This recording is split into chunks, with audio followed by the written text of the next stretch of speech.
Shalom, Bapak Ibu yang dikasihi Tuhan, selamat malam. Selamat datang kembali di kelas Bible Study Online CK7. Sebelum kita mulai pembelajaran kita pada malam hari ini, mari kita sama-sama memuji menyembah Tuhan. Kita minta urapan Tuhan turun atas kita sehingga kita semuanya dimampukan untuk mengerti kebenaran firman Tuhan dan kita juga menjadi pelaku-pelaku firman. Mari kita sama-sama sembah Dia. Korea wata shanda karawata sikika. Kiara la la la la wata shanda karawata sikika. Terima kasih Tuhan. Terima kasih Yesus. Kami puji Engkau Tuhan. Kami tinggikan nama-Mu selama-lamanya. Yesus Kristus kami, haleluya. Kami sembah Engkau Tuhan, haleluya. Korea wata shanda karawata sikika, Korea wata shanda karawata sikika, kiara wata, kiara wata sikika. Terima kasih Yesus. Haleluya. Haleluya. Terima kasih. Kami sembahkan, kami puji. Haleluya.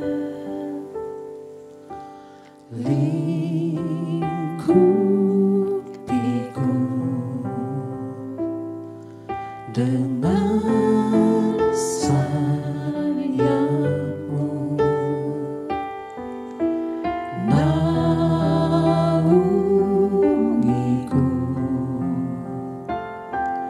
dengan kuasa-Mu di saat badai bergelora. Ku akan terbang bersama-Mu, Bapa Kau Raja atas semesta. Ku tenang sebab Kau Allahku.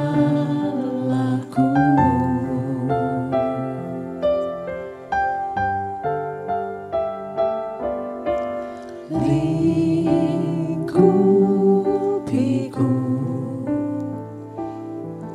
dengan sayap-Mu, naungiku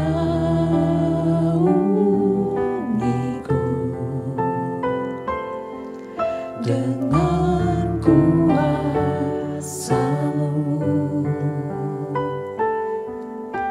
Lingkupiku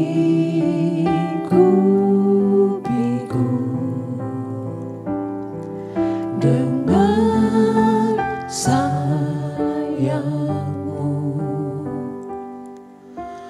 naungiku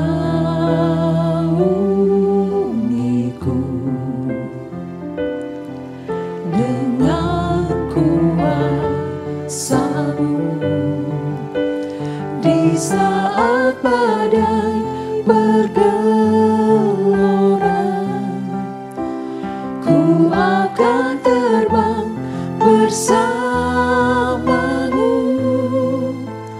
Bapa Kau Raja atas semesta. Ku tenang sebab Kau Allahku. Di saat badai bergelora, ku akan terbang bersama-Mu, Bapa Kau Raja atas semesta. Ku tenang sebab Kau Allahku.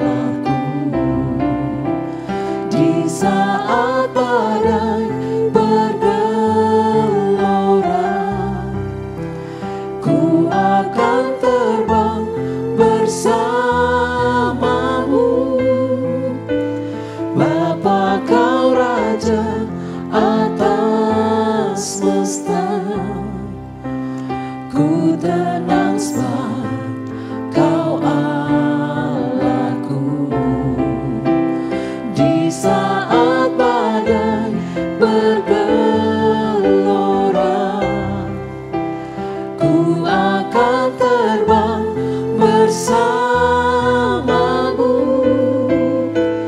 Bapa kau Raja atas semesta, ku tenang sebab kau Allahku. Ku tenang sebab kau Allahku. Ku tenang sebab kau Allahku. Ku tenang Tuhan, sebab Engkau bersamaku. Kami dengan kasih dan sayang-Mu. Terima kasih Tuhan, setia kami Tuhan. Dari sekalipun bersama kami, oh Yesus Tuhan. Terima kasih Kau menyertai kami, oh Yesus Kau yang memelihara kami, terpujilah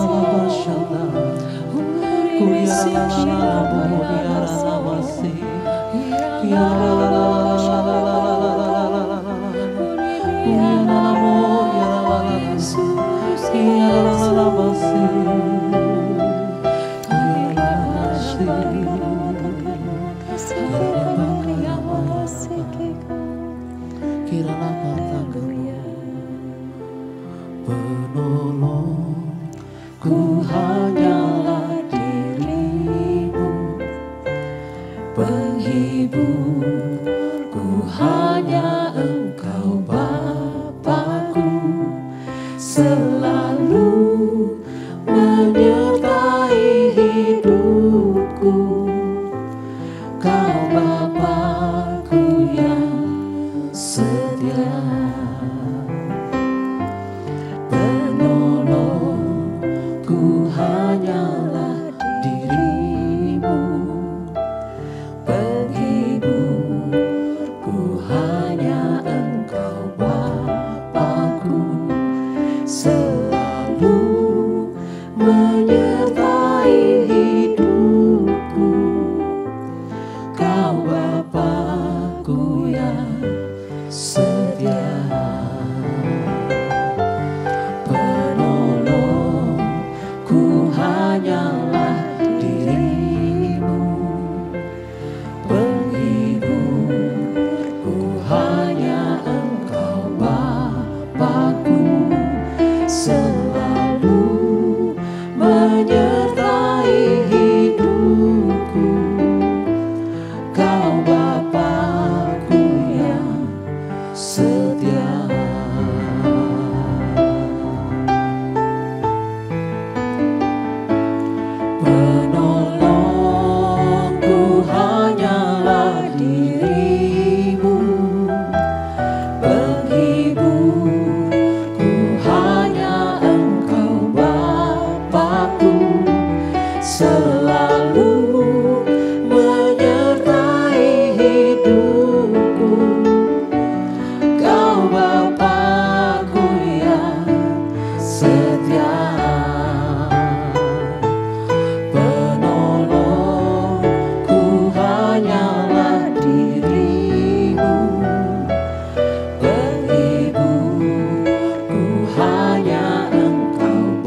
Yesus, membuat kami tak merasa salah. Oh Yesus, Yesus,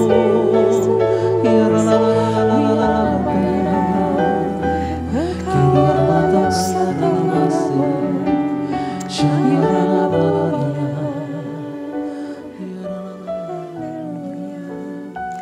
Korea wata shandakara wata shikiko.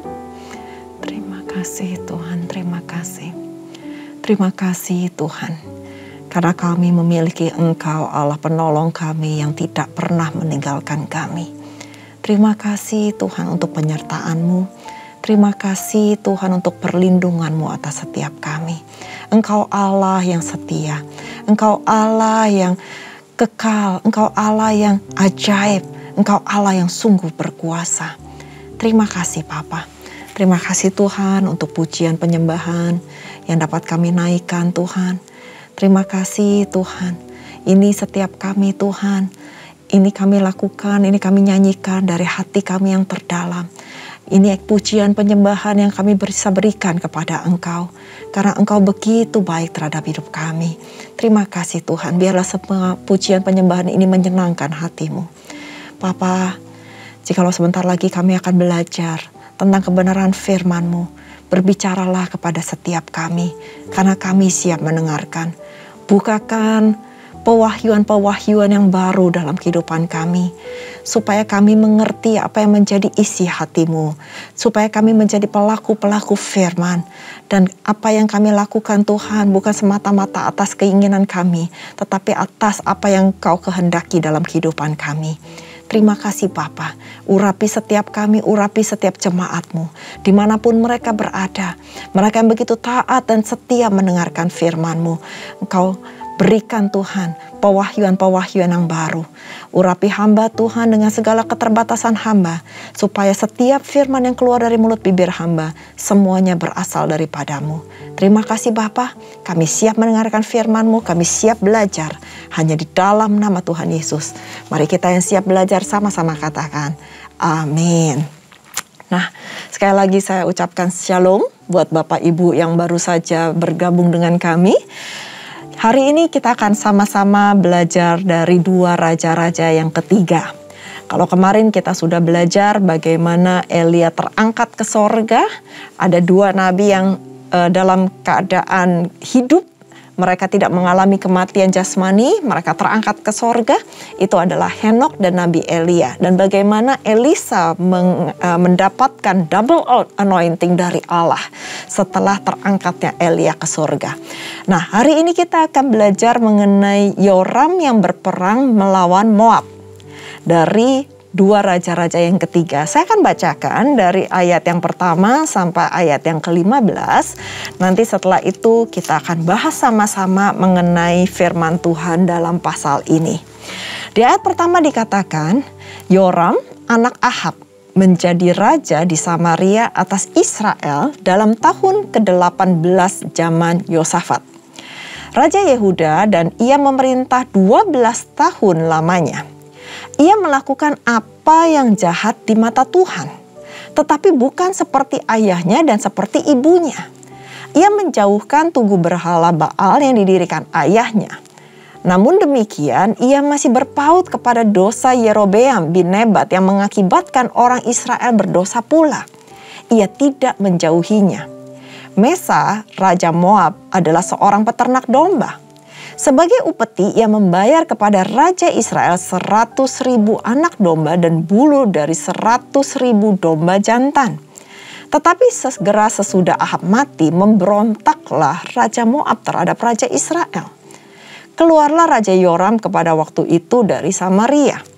Lalu ia memeriksa barisan seluruh orang Israel.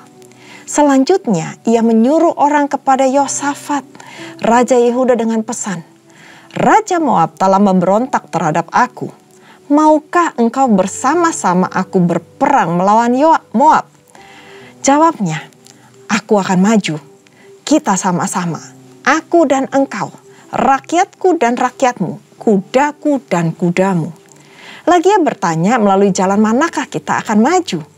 Jawabnya, melalui padang gurun Edom. Maka berjalanlah Raja Israel dan Raja Yehuda dan Raja Edom.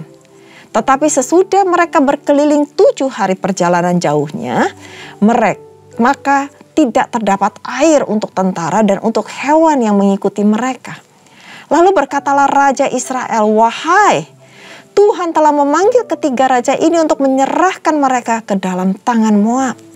Tetapi bertanyalah Yosafat, "Tidak adakah di sini seorang nabi Tuhan, supaya dengan perantaraannya kita minta petunjuk Tuhan?" Lalu salah seorang pegawai Raja Israel menjawab, katanya, "Di sini ada Elisa bin Safat yang dahulu melayani Elia." Berkatalah Yosafat, "Memang padanya ada firman Tuhan." Sesudah itu pergilah Raja Israel dan Yosafat dan Raja Edom kepada Elisa. Tetapi berkatalah Elisa kepada Raja Israel, "Apa urusanku dengan engkau? Pergilah kepada para nabi ayahmu dan kepada para nabi ibumu." Jawab Raja Israel kepadanya, "Jangan begitu, sebab Tuhan memanggil ketiga raja ini untuk menyerahkan mereka ke dalam tangan orang Moab."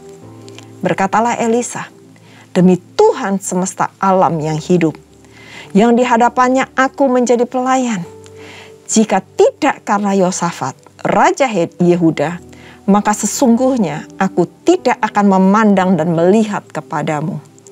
Maka sekarang jemputlah bagiku seorang pemetik kecapi, dan pada waktu pemetik kecapi itu bermain kecapi, maka kekuasaan Tuhan meliputi dia." Sampai di sini dulu pembacaan firman Tuhan kita pada hari ini. Nah, Bapak Ibu yang dikasihi Tuhan, dalam kisah Alkitab, kita seringkali melihat bahwa Allah menolong umat Israel. Meskipun mereka berperilaku atau tidak setia terhadap Tuhan.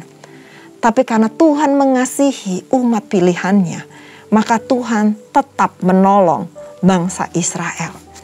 Tapi kondisinya yang kali ini berbeda dari biasanya. Allah bertindak pada saat orang yang berkenan kepadanya menaikkan permohonan. Nah, siapakah orang yang berkenan di hadapan Tuhan dalam pasal yang ketiga ini, di dalam 2 raja-raja ini? Yaitu orangnya adalah Nabi Elisa. Pada saat dia berada di padang gurun Edom, Nabi Elisa kedatangan 3 orang tamu yang tidak dia duga-duga, yang gak diundang, yaitu Raja Israel, Raja Yehuda, dan Edom. Dan kedatangan ketiga raja kepada Elisa ini ingin minta petunjuk daripada Tuhan. Sebab ketiga raja ini dan para pasukannya, kudanya hampir mati kehausan, gak mendapatkan air selama perjalanannya di padang gurun Edom. Dan mereka itu menuju ke kerajaan Moab.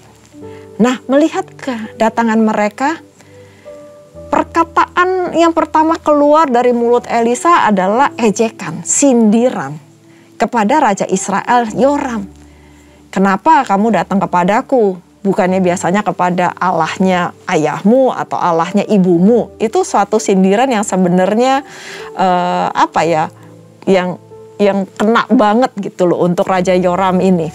Nah, kritikan tajam Elisa membuktikan bahwa ada Allah palsu, bangsa asing itu yang sebenarnya mati, yang tidak berdaya, gak punya kuasa apa-apa. Sehingga mereka mencari Tuhan Allah yang hidup.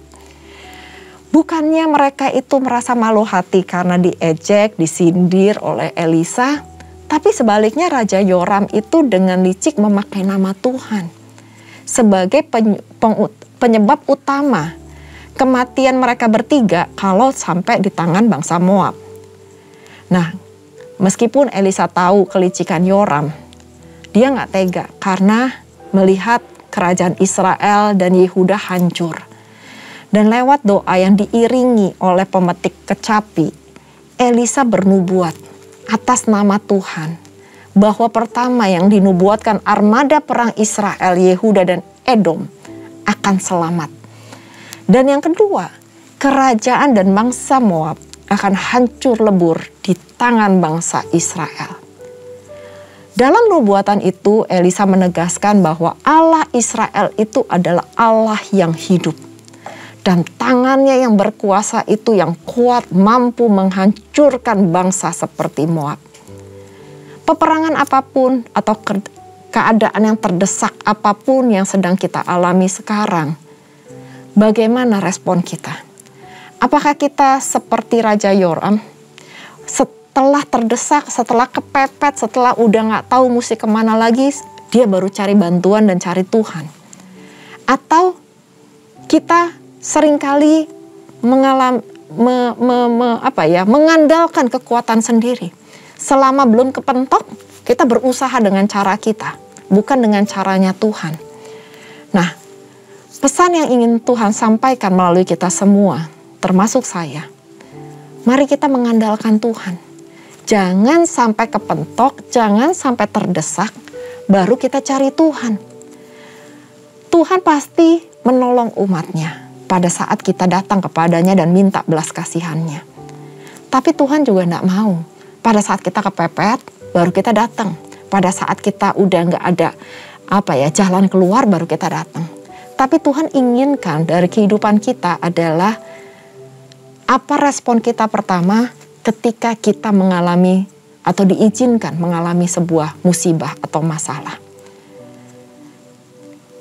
Tuhan ingin kita selalu datang kepadanya setiap saat, setiap waktu, dalam keadaan apapun yang kita alami, agar kita memiliki hubungan yang erat dengan Tuhan. Dan jangan khawatir, karena kita memiliki Allah yang hidup, Allah yang berkuasa, dan tangannya gak kurang panjang untuk menolong Bapak, Ibu, dan saya.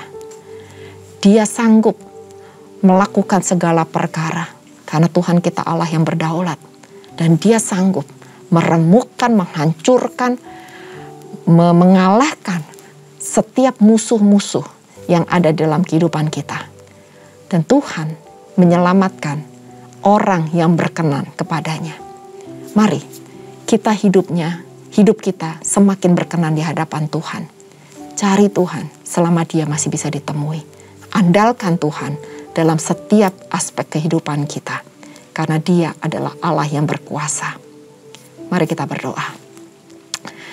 Terima kasih Tuhan untuk pembelajaran kami pada malam hari ini dari 2 Raja-Raja 3. Kami belajar Tuhan, dalam keadaan apapun, kami mau hanya terpaut kepadamu. Hanya mengandalkan Engkau, karena Engkau Allah yang berkuasa. Tangan-Mu sanggup menyelamatkan kami. Tangan-Mu sanggup menolong kami. Karena itu Tuhan, kami perlu perlindungan-Mu. Kami perlu penyertaan-Mu.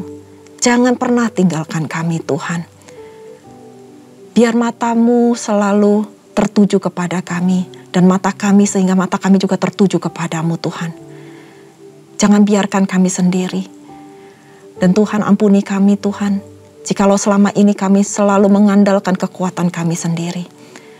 Mungkin dalam keadaan terpepet, keadaan terdesak baru kami mencari Engkau. Pada malam hari ini kami disadarkan Tuhan. Bahwa Engkau adalah Allah yang setia. Yang gak pernah meninggalkan kami. Mungkin kami yang lupa datang kepadamu, kembali kepadamu. Pada malam hari ini Tuhan, kami mau kembali mencari Engkau. Menjalin hubungan Tuhan dengan Engkau. Dan memprioritaskan Engkau di atas segalanya. Apapun masalah dalam kehidupan kami tahu Tuhan, Engkau sanggup menolong kami. Engkau sanggup mengangkat setiap masalah beban kehidupan kami. Hamba berdoa untuk setiap umat-Mu yang mendengarkan pada malam hari ini. Apapun yang menjadi kendala kehidupan mereka, apapun yang menjadi persoalan mereka, Engkau Tuhan sanggup memulihkan. Engkau Tuhan sanggup yang menyembuhkan. Mujizat masih ada. Mujizat-Mu masih terjadi. Berkati umat-Mu, berkati jemaat-Mu, dimanapun mereka yang berada. Kami mau Tuhan menjadikan Engkau prioritas, menjadikan Engkau segala-galanya dalam kehidupan kami. Terima kasih Tuhan, materaikan firman-Mu, hamba terbatas, tetapi kami memiliki roh Allah yang tidak terbatas, yang sanggup berbicara kepada setiap kami. Terima kasih Bapa. Dan sebelum kami berpisah satu dengan lainnya, mari kita siapkan hati, kita menerima berkat yang daripadanya. Mari Bapak Ibu yang dikasihi Tuhan, kita angkat tangan kita dan kita siap menerima berkat. Terimalah berkat yang berlimpah-limpah dari Allah Bapa, kasih karunia di dalam anaknya yang tunggal, Tuhan kita Yesus Kristus. Persekutuan manis dengan Roh Kudus menyertai Bapak Ibu sekalian mulai saat ini sampai Tuhan Yesus datang untuk kedua kalinya, menjemput kita di awan-awan permai dan bahkan untuk selama-lamanya. Mari kita yang sudah menerima berkat sama-sama katakan amin. Tuhan Yesus memberkati. Shalom.